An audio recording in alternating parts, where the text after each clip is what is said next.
For the record, I want you all to know, when I say used to be good or fell off, I don't mean like dropping from OU to UU and then becoming a UU Pokemon or something like that. No, I mean Pokemon that used to be OU and sometimes even Uber's Pokemon that have taken a fall off. A massive decline in viability for one reason or another to the point where UU is a pipe dream, and being used in any high power tier is a thing of the past. If this was just like drop a tier and that's it, Tyranitar and Garchomp would be on the thumbnail. And trust me, the inner clickbaiter thought about it before I overall decided it was a good idea. We will also be giving a brief overview of what made them good and what caused them to stop being good. For a better idea of what I mean, let me give you an example. And by example, I mean number 10. Before that though, over on Mist Magius, I've started a new Let's Play, a randomizer hardcore ghost only run of Heart Gold and Soul Silver. There's going to be some major struggling, so if you're in the Nuzlocke, it'll be a ride. Links will be in the description and in the iCard above. Anyways, let's begin the list.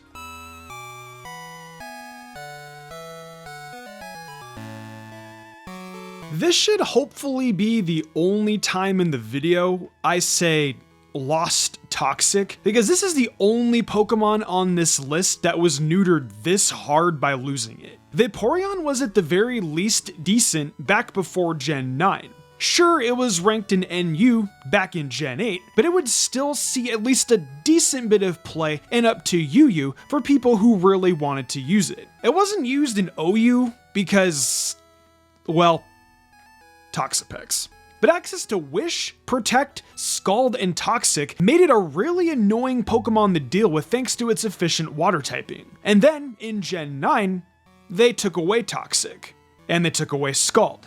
And even with Scald back now, Toxapex, Slowking, and Alola all just have better stuff than it. It's as simple as that. Even without Scald, Pex is Pex, and that's all that needs to be said.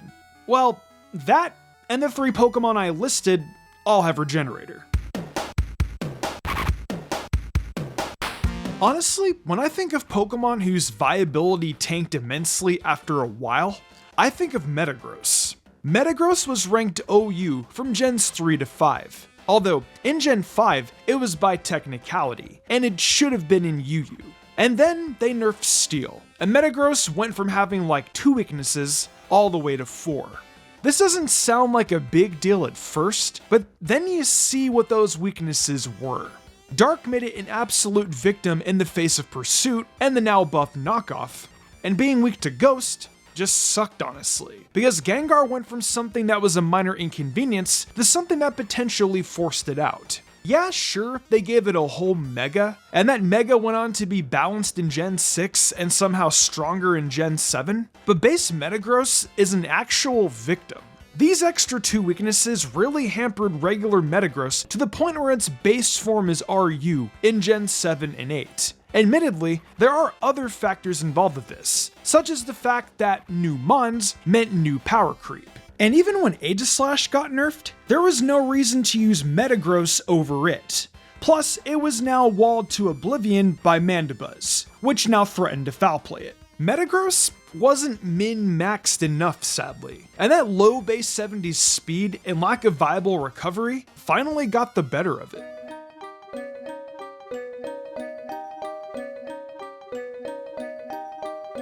So, I'm gonna mention a little bit of VGC just this once, just because Mimikyu had a really good role in it that I can remember off the top of my head.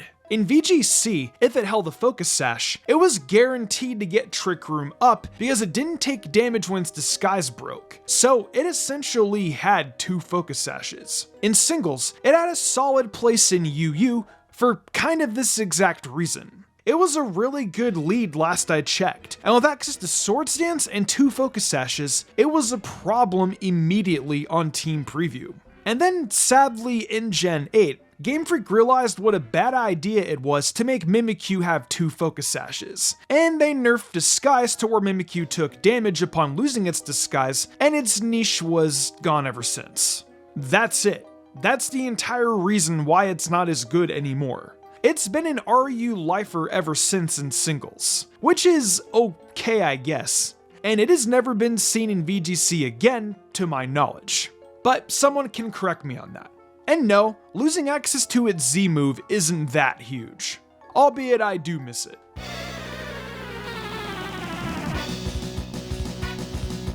Well, we already know why Gen 1 Tauros was good, right? It abused every mechanic that the game had to such a massive degree to where if you weren't running one on your team, you weren't playing to win. In Gens 2 and 3, it was too good for underused. And while it lingers in limbo, it still managed to randomly pop in the OUs of those gens for a good time, even if it is hard to use and a lot more fringe. Why was it solid in Gens 2 and 3? Admittedly, its stats were just really good for the time, and access to Intimidate in Generation 3 was really nice. That's about it last I checked. It had what was considered a stat spread too good for UU, but not good enough for OU. Base 110 speed and base 100 attack were really good back in the old days, and it had solid enough bulk to make use of it. Generation 4, everything went to hell and back. The physical special split didn't affect it directly, but it made a lot of other Pokemon better, which made Tauros worse. That and even more good Pokemon were introduced that were stronger than Tauros, or more durable than Tauros, and certain Pokemon got new tools that Tauros just didn't. Stealth Rock didn't help its case, because now what was once solid bulk is now being undercut by the new best move in the game. Tauros has never made it out of NU since.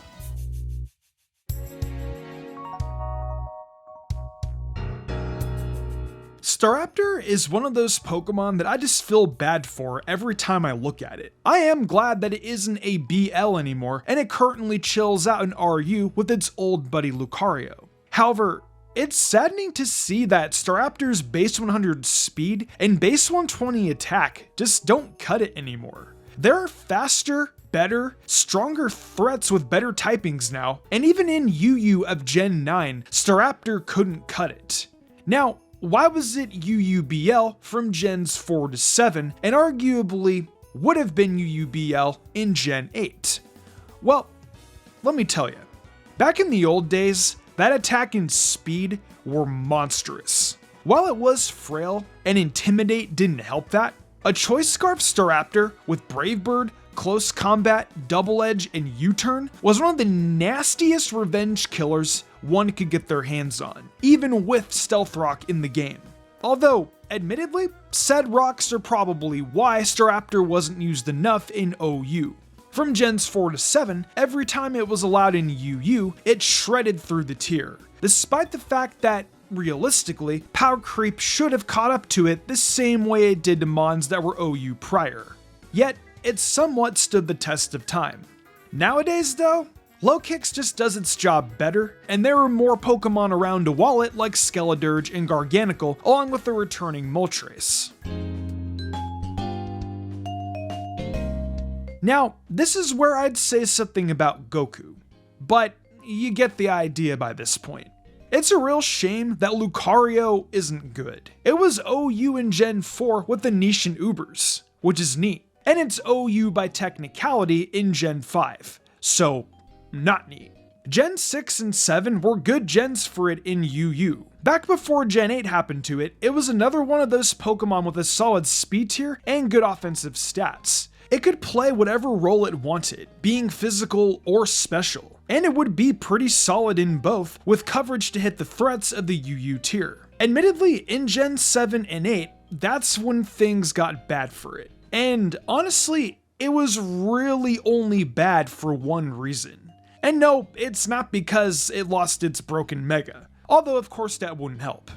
Lucario became bad because of specifically its speed tier, in my humble opinion. Base 100 was already the threshold for being fast, which Lucario was already under, but made up for it with being kind of hard to switch into. But now, base 90 speed doesn't really do much for it, and the things it does outspeed don't want to eat a hit from it, sure. The issue is there are plenty of fast Pokemon that nothing wants to eat a hit from that are all faster than Lucario in Gen 8 UU. Excadrill under Sand, Keldeo at all, Darmanitan, and Dusk Lycanroc were all just better offensive Pokemon than it, with bigger numbers and less prediction needed. And in Gen 9, even with Terra Normal Extreme Speed, you're a frail, budget Dragonite, and people would rather waste their Terras on mons with more bulk or more speed and power. So, Lucario, I'm really sorry, buddy.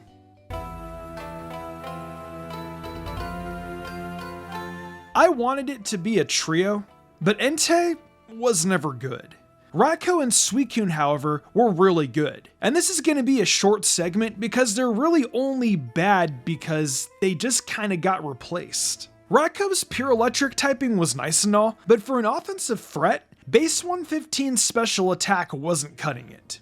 Base 115 speed was neat and all, but the weird lack of special attack meant that things could switch into it, and its fragility on the physical side turned it into a bigger and bigger earthquake target with each passing generation. Suicune has the same deal, where it's a bulky water type with pressure and not regenerator, or some other ridiculously insane ability. Sure, pressure stall is a thing, albeit very cringe, but people would rather use other Pokemon for that.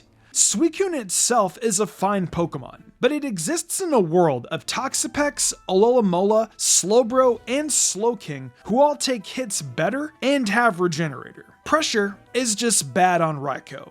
And Zapdos, Zeraora, and Tapu Koko make it look bad.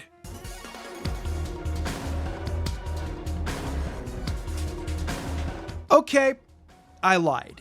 There is one more lost toxic Pokemon on this list. It's just that it turned Chansey from what was a UU and OU Pokemon to a Pokemon that's currently living down in the desolate lands of PU. You see, the thing about Chansey is that it was good because of its insane bulk and access to Toxic, which turned it from a passive blob who does nothing into one of the greatest pieces of stall ever conceived thanks to the constant pressure it put on an opponent.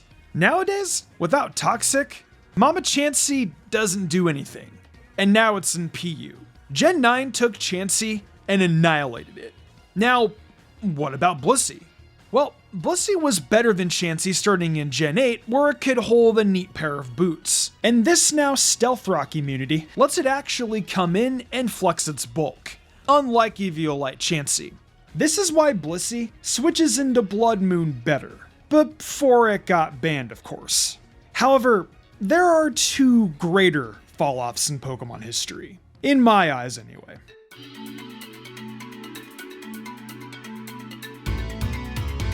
Celebi was once a whole Uber's Pokemon.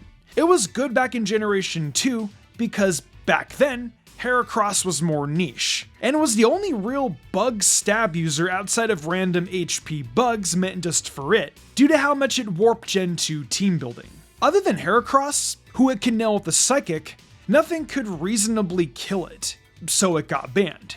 In Gen 3, the increase in power level made it a rather balanced Pokemon for the tier, with access to Leech Seed for longevity and Natural Cure to remove status. Not to mention, thanks to how EVs were changed, more stuff could effectively KO it, so it was a fair OU Pokemon. HP Bug and Heracross were still nice, but they were no longer needed to defeat it. You would think that the introduction of Stealth Rock and U-Turn in Generation 4 would have knocked it down a peg. But actually, on the contrary, Celebi is versatile and can run plenty of sets, from Stealth Rock and U-Turn to support, to Nasty Plot and 3 attacks for sweeping, or even a Swords Dance set for a physical variant. It had options, and the power level was low enough to where Celebi was considered a viable mon. Hell, it was even good in Generation 5 thanks to its ability to beat Rain and Fighting types, which were both incredibly common. So, what happened? I couldn't even tell ya. Even despite Megas and Z moves, in Generation 6 and 7, Celebi remained UU. In Generation 8, it resides in RU. And I can kinda guess why. The game itself had changed. I have a crack theory. Hear me out. While I am no competitive guru, I need you to listen. What if heavy duty boots is the nerf? Think about it, right?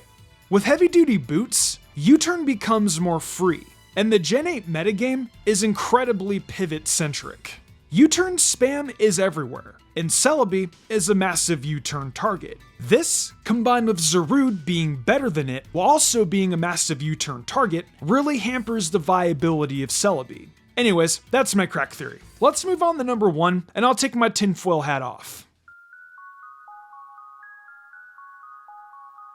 Ubers for 4 generations.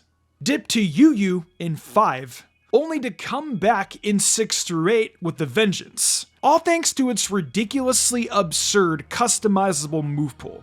Base 100 stats across the board stopped being too crazy a while ago, but Mew's insanely nutty move pool made up for those stats beyond comparison, and it was insane.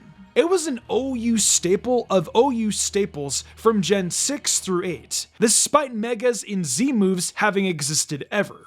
Hell, it was a Z move user itself, because its signature move let it be a psychic terrain setter who could be paired up with Tapu Lele, just in case one terrain setter wasn't enough. And now, it's chillin' in RUBL, where it's too good for RU and not good enough for UU. I don't get it.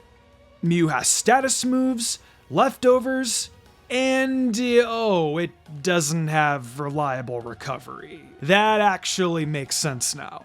Plus, offensive Mew sets are power crept due to base 100s not cutting it anymore. So it decided to play more defensive, while no longer getting access to Roost and Softboiled because it has no way to access them. Okay, now I really see why it makes sense. Mew was getting power crept offensively and then defensively. They literally took everything from it. I don't know if this was deliberate, but it sucks. It really does suck because I love Mew. Rest in peace to a true competitive legend, honestly. And that's it.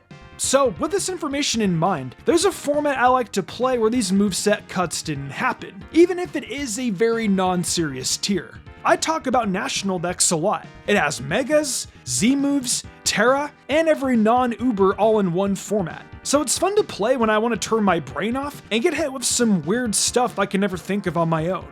And now, I'm going to do just that. So I'll see you around.